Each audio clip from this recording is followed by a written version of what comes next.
So I'm working on this Necromunda table at the moment and I'm building these corridor sections, but I want it to feel claustrophobic. So my idea is that I've built these overhangs to glue onto the sides. The overhangs make the corridors look narrower, but the base footprint stays the exact same. So gameplay with big bases and stuff should be good.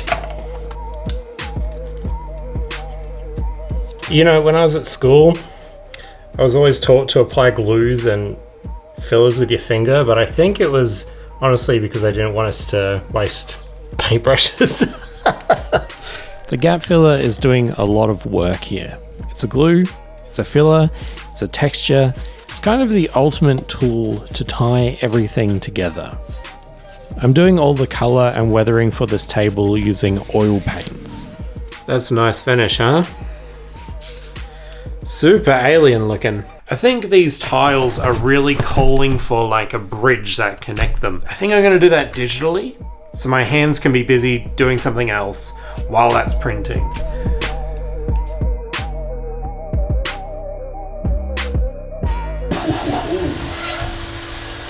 Ooh. Nice.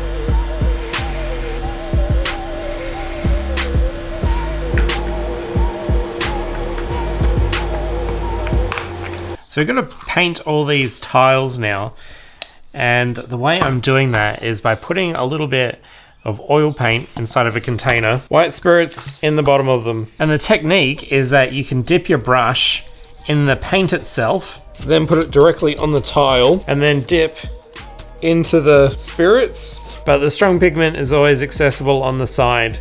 Honestly, it will save a lot of time.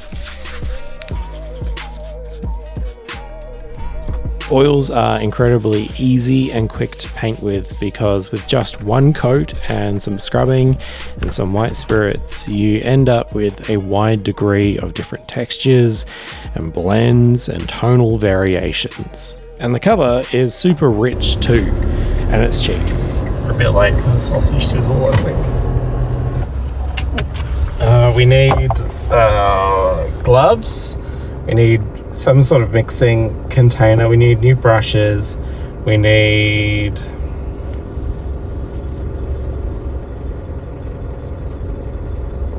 something important I'm going to forget. Oh well.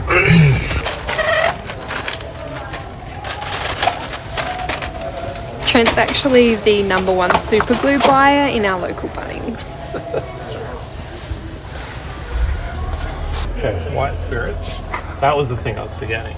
I think that's what I originally was going to come here for.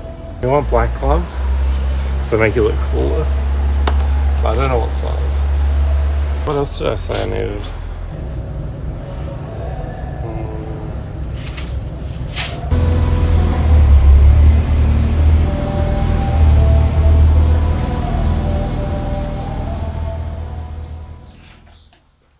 You know, honestly, this is going to sound so lame, but black nitrile gloves, I don't know, it makes me feel kind of legitimate and like I can actually do things. And maybe it's because like all the coolest professions wear black gloves, but this is like my armor right now. I'm as ready as I'm ever going to be. Let's do it. This table is a huge task. When it comes to huge tasks, I think momentum is everything. Work on this table hasn't really stopped since I started. I've always been doing something, chewing away at it, just as inspiration would strike. This is a big wad of epoxy. This is freeform sculpt.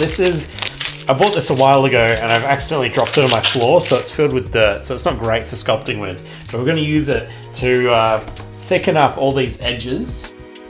The reason why I'm thickening up all the edges is because the epoxy is really strong, basically. And I'm hoping that will help prevent any warping that might happen on the base, especially as things start to dry and especially in the heat.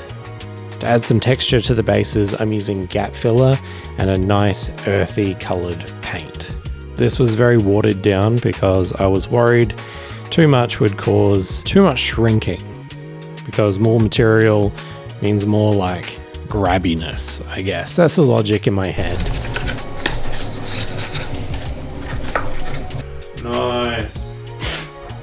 Oh, I'm so tired. But we're making some really good progress. All this is looking bloody sick. That's looking good. See, right now, this is the slog. Normally, it would be like the oil paints at the end that I'm like looking forward to, but like I've already done it. But this time, the oil isn't the icing. I have something much cooler planned. Good morning.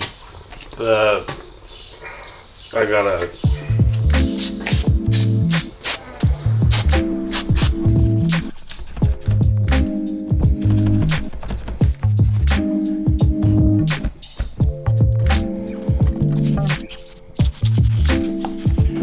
I have a bunch of these bridge pieces that I made, and I have some left over that I can't find places for. But I thought if I bang them up, they make fantastic platforms for a second level.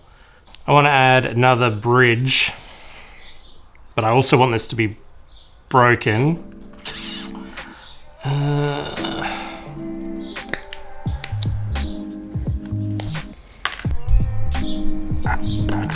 there. Like that.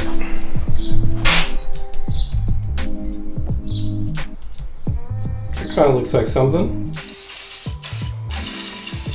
I printed up a bunch of ladders from my 3D printed bits kit, and I fixed them to points I expect they might usually find themselves in a game, as well as print a whole bunch of extras that can be placed wherever. Hello. It's 24 hours later. Today got very, very hot. Like in this room, maybe about 40 degrees Celsius. And as a result, we're having a very big problem. Look.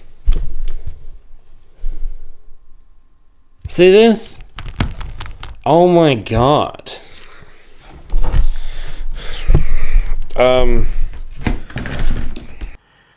This is a disaster. We're gonna have to try to fix it. Oh man. And really the only way I know how is maybe wood glue. Hopefully, if we apply this nice and thick, by the time this dries, it might actually pull back in the corners as it shrinks. Fingers crossed. Alright everyone. Let's just pray. See you tomorrow.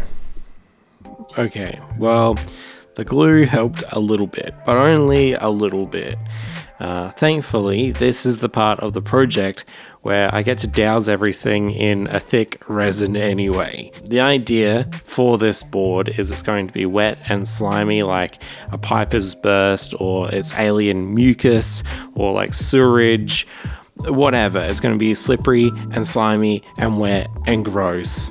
And to do that, I'm using resin, which will hopefully hold everything nice and flat, assuming it all cures flat, which is why I glued all these pieces down to painter's tape on flat surfaces.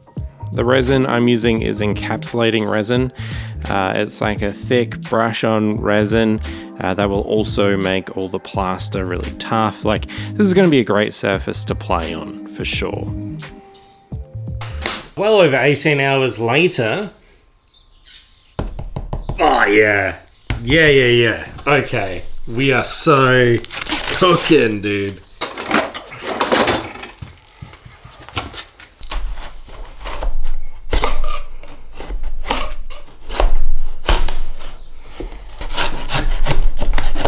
Oh boy.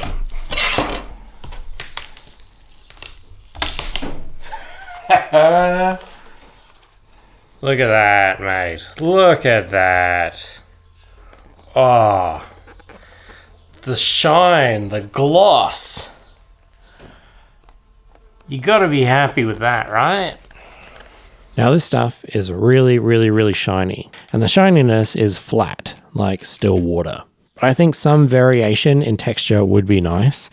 So when light sort of gets reflected off of it, it will bounce around. So to do that, we need lots of different textures. So I'm using a high gloss medium for this and some matte Mod Podge in places where I think there should be variation in textures. Welcome to present day. Things got a bit weird. I gotta show you this. I've been doing some digital sculpting. Look at that texture.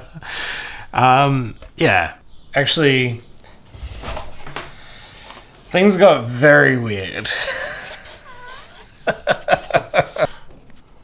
Okay, so for my 6-foot table, which is the ultimate goal right now, I want the first half of it to be destroyed zone mortalis terrain. That's what I've been working on. Then the next 2 feet to be alien themed terrain, like the movie Alien, H.R. Geigery, and very fleshy, very fleshy, very fleshy. Right, let's do the work. Okay, we need to make space like there.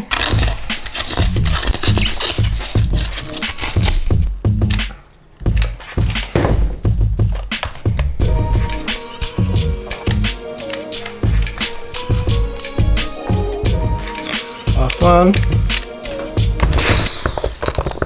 The sound effects help, honestly. So I gave these pieces a quick spray paint just so I can see how they'll tie in with the rest of the board. But these are going to be all slimy and gross, and they're going to look very much like H.R. Geiger alien stuff. I sculpted these models in Nomad Sculpt, which is an iPad app, and you use an Apple Pen to sculpt with. And I think it's the most intuitive way to start sculpting. But the barrier to entry is very expensive. So using the same techniques, I sculpted these in Blender. Just literally with my trackpad. Like not even a mouse. So look, you can do this stuff. Blender is free. And if you have access to a hobby shop, if you ask the owner, he'll probably know someone that can 3D print for you as well. I love making weird niche things that a handful of people might buy. But I've had a thought that if I release all these models for free, it might encourage more people to experiment and make weird things, or see how I make weird things, or kitbash with them, or convert them, or make them small or big, or hack them up, do something cool. So that's what I'm going to do. But if you want to see me make more weird stuff, consider donating as well. We've made a lot of progress on this table, but there is still quite the journey ahead. I've got scatter terrain to make. I've got another couple of feet of table. I've got to come up with a whole nother theme for the last section.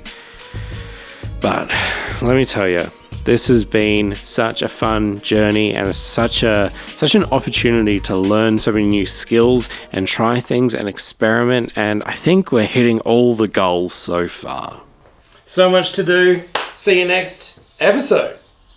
You might be saying to yourself, Trent, I didn't see you make some of these tiles. What happened? Well, that footage got corrupt, unfortunately. So I just have like a couple of clips of the work in progress of these tiles, but these are all made from the reclaimed 3D prints that were going to be thrown away by a local community member. Thank you very much, Matt. Bye for real.